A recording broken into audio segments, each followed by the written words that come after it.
you're not scared out of your mind when you're taking a job, it's probably not challenging you enough. And I was scared out of my mind, I'll be honest. Smart plays, only 2 errors, 10 kills for her.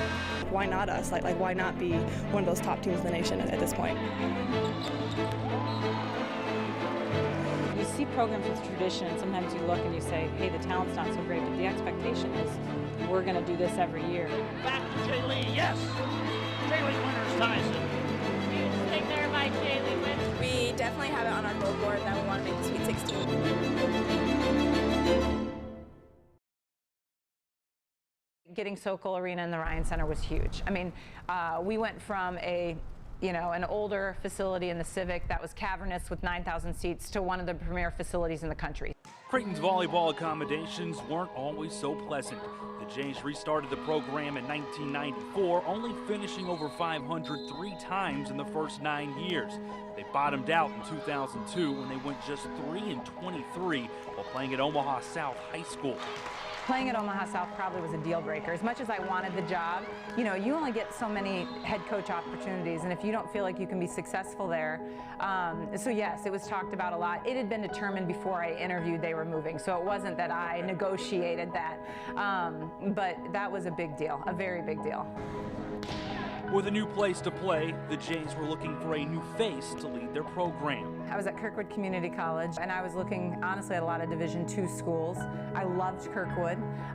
Terry Pettit, the godfather of Nebraska volleyball, I played high school with his daughter, and then I'd worked their camps. So I knew Coach Pettit a little bit, and a lot of ADs seek out Coach Pettit's advice. So I think no one else wanted the job, so they threw out my name.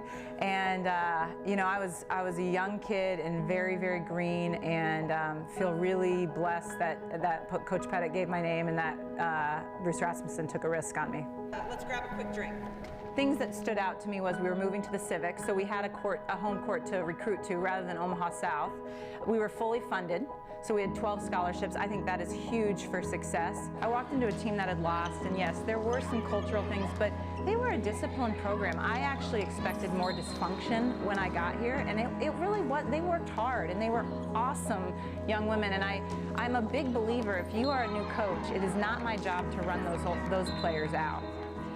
Kirsten Bernthal-Booth's faith was rewarded. The turnaround began quickly. A 9-win improvement in year 1.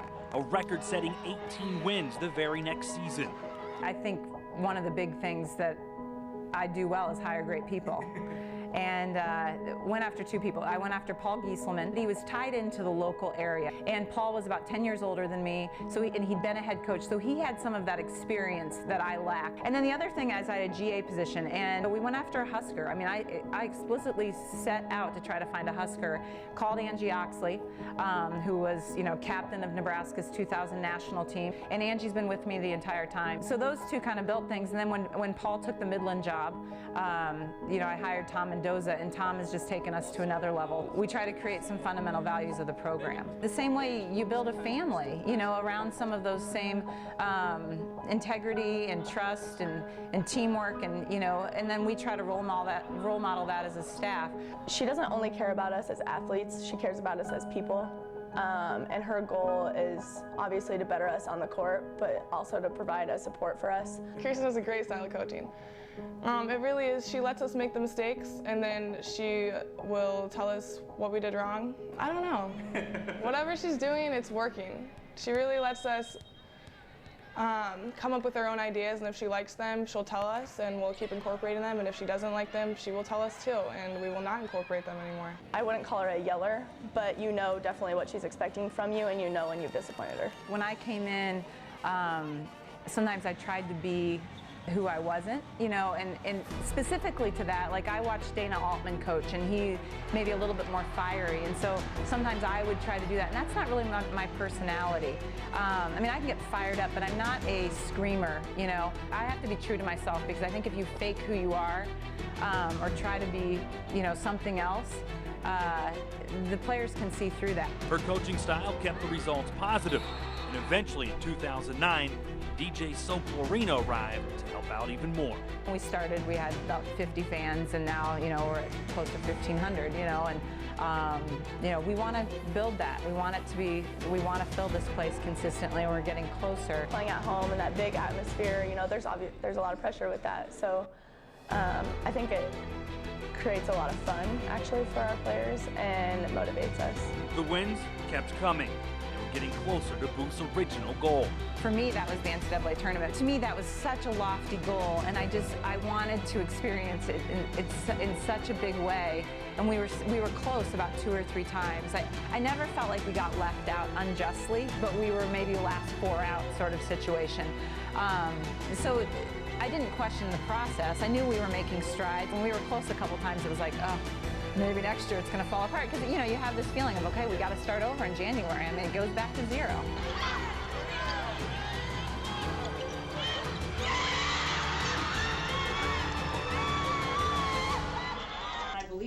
After seeing tape that we could be competitive against Iowa State and could pull off the upset. After the win, it's still kind of so surreal to like be here. Even this morning when we're going through the training and stuff, and like looking at our little participant pass, I was like, dude, we're here. Like, this is the NCAA tournament. It was very emotional for me. I don't know if the players knew how emotional, and it wasn't about that team. As much as I loved that team and that they made it, it was about the 7-8 years prior to that. We want to build off the foundation that we set last year, and every year we've kind of set this foundation. We finally pushed through last year and made it to the tournament, and that's definitely our goal to get back there again this year.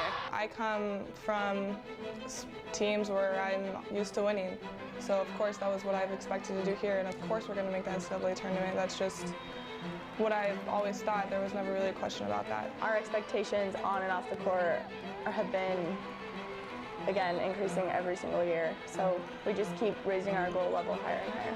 Now that I think we've created that's the norm. I mean, if, you know, we'll get in this year, but if next year we're bubble or don't get in, it'll devastate the crew, because that's a big goal.